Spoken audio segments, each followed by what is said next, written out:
আমি তো এই বাড়িতে লুকিয়ে থাকতে আসিনি, আর এই বাড়িতে থেকেও তো আমি কোনো অন্যায় করছি না। এই বাড়ির বউ হিসেবে আমি শুধু আমার অধিকারটুকু চেয়েছি মাত্র। তার জন্য যা ঘটবে ঘটুক, আমি ভয় করি না। একদম ঠিক কথা বলেছো মা। তুমি কেন ভয় পাবে? তুমি তো তোমার ন্যায্য অধিকার চাইতে এসেছো। কিন্তু জানো তো মা, শ্রীকৃষ্ণকেও না ওই শান্তি আর ন্যায়ের জন্যে ছলনার আশ্রয় নিতে হয়েছিল। আর তুমিও তো এসেছো এই সংসারে শান্তি, শ্রী এই সমস্ত ফিরিয়ে আনতে, তাই না? তাই জন্যে আমরা ওই তোমার সঙ্গে থাকবো বলেই একটু ছলনার আশ্রয় নিচ্ছি। এতে কোনো দোষ নেই মা।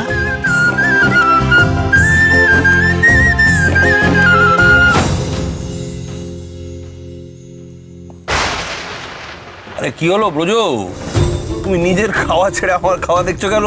আরে রান্নার প্রশংসা করলাম বলে খাও খাও খাও, না খেলে বুঝবে কি করে রান্না কত ভালো হয়েছে? খাও। হ্যাঁ, এই তো খাচ্ছি। খাও।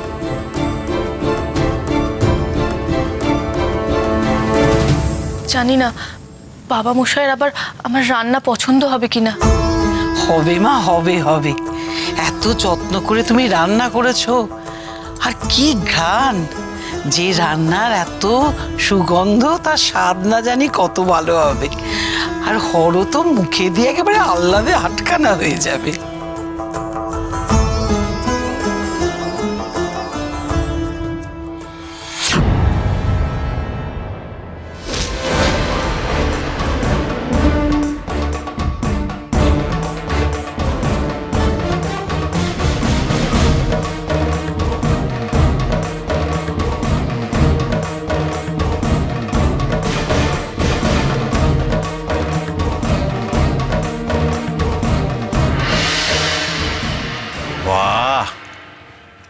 বাহ বাহ বাহ, অপূর্ব অপূর্ব। এমন কচু শাক কতদিন খাইনি।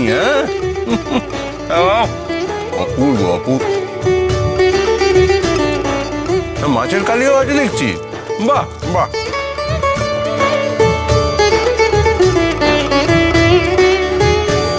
খাবো খাবো, সবই খাবো। কি ব্যাপার বলো তো কোনো? কি কি ব্যাপার? এমন রান্না কে রাঁধলো বলো তো? বামুনদি? না, বামুনদির রান্না খেয়ে খেয়ে তো পেটে চড়া পড়ে গেল। কোনোটায় নুন বেশি, কোনোটায় ঝাল কম। কি তাহলে কি তুমি রেঁধেছো? না, তোমার রান্নার স্বাদ তো এরকম নয়।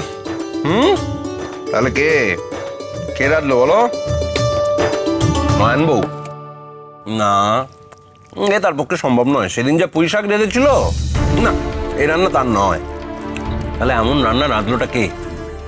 আপনি বলুন না কে রেঁধেছে। আপনি তো নাকি খাবার খেয়ে বলে দিতে পারেন সেই রান্নাটা কে রেঁধেছে। হ্যাঁ রে হর, রান্না তোর ভালো লেগেছে? ভালো কি বলছো পিসিমা, দারুণ লেগেছে, দারুণ, অপূর্ব। এই রান্না খেয়ে না আমার সেই মায়ের হাতে রান্নার কথা মনে পড়ে গেল। হ্যাঁ, তাহলে এত ভালো রান্না যে রেঁধেছে তাকে তো পুরস্কার দেওয়া উচিত। নিশ্চয়ই পুরস্কার তো দেবো বটেই।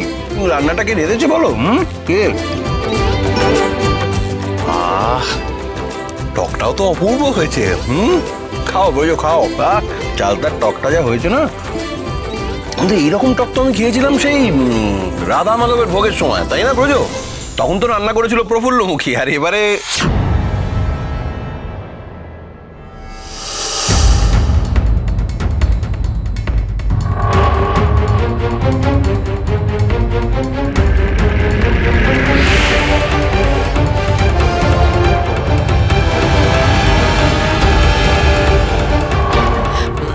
বলি, রান্না খেয়ে যদি তুই সত্যি সত্যি খুশি হয়ে থাকিস, তাহলে পুরস্কারটা সত্যি দিবি তো? কথা দে।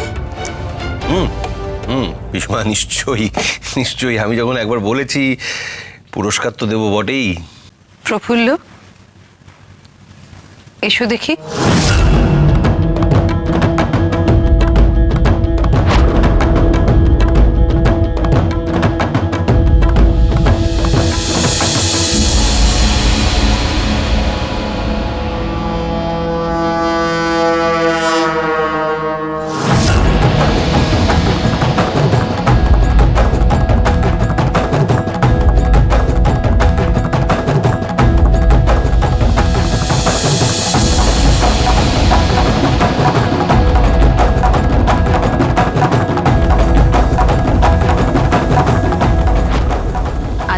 সব রান্না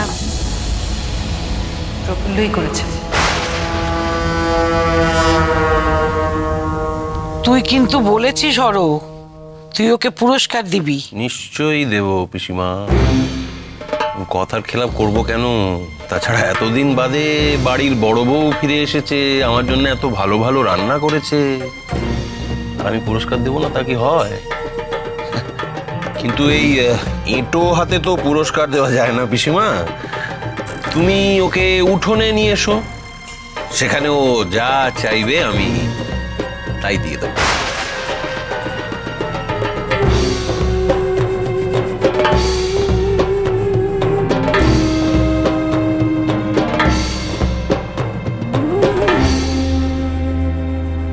সত্যি পিসি ঠাম্মা, তোমার বুদ্ধিতেই এসব হলো। আর আমি যা সবকিছু সামলালাম। না না, সত্যি তোমরা ছিলে বলে এই ব্যাপারটা তো সহজে মিটে গেল। সত্যি তো আমি ভাবতেই পারিনি। শোনো বৌমা, তুমি তোমার শ্বশুর মশাইকে গিয়ে বলবে যে তিনি যেন তোমাকে বড় বৌমার সম্মানের সঙ্গে এই বাড়িতে সংসার করার অনুমতি দেন। কিন্তু না না না, কোনো কিন্তু নয় মা, কোনো কিন্তু নয়। আমরা সবাই তোমার সঙ্গে আছি। আগে চলো, তোমার বাবা মশাইয়ের কাছে গিয়ে আগে অনুমতিটুকু নিয়ে এসো।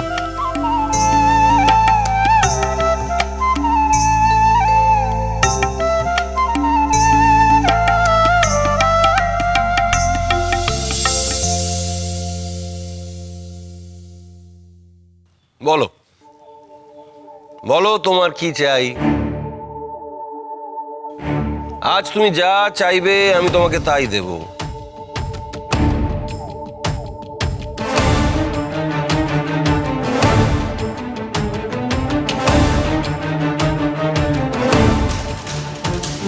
বাবা মশাই, আপনার চরণে শুধু আমার একটাই নিবেদন আছে, আমি যেন আপনার পুত্রবধূর মান নিয়ে এই সংসারে ঠাঁই পাই, আপনাদের সবার সেবা করতে পারি, এই বাড়ির সকলের জন্য যেন নিজের প্রাণ বিসর্জন দিতে পারি, প্রয়োজনে এই বাড়ির দাসীবাদীদের মতো বাড়ির এক কোণে পড়ে থাকতে পারি।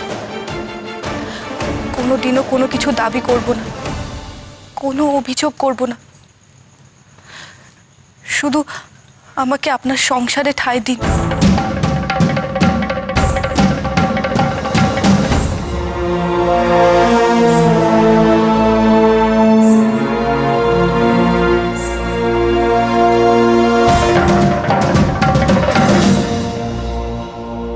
এটা ছাড়া আমার আর কিচ্ছু চাওয়ার নেই বাবা মশাই।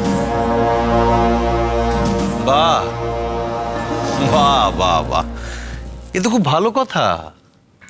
বাড়ির বউ হিসেবে তুমি সকলের সেবা করবে, সুখে শান্তিতে সংসার করবে, এর চেয়ে ভালো আর কি বা হতে পারে? হ্যাঁ, তা তোমাদের সকলের কি মত এ ব্যাপারে? ব্রজ কোথায়? ব্রজ, তোমার কিছু বলার আছে? বাবা মশাই, আজ পর্যন্ত আপনি যা আদেশ করেছেন বিনা প্রশ্ন বিনা দ্বিধায় সব মেনে নিয়েছি। আমি শুধু এই প্রথম আর শেষবারের জন্য আপনাকে অনুরোধ করতে চাই, আপনি প্রফুল্লকে বাড়িতে থাকার অনুমতি দিন।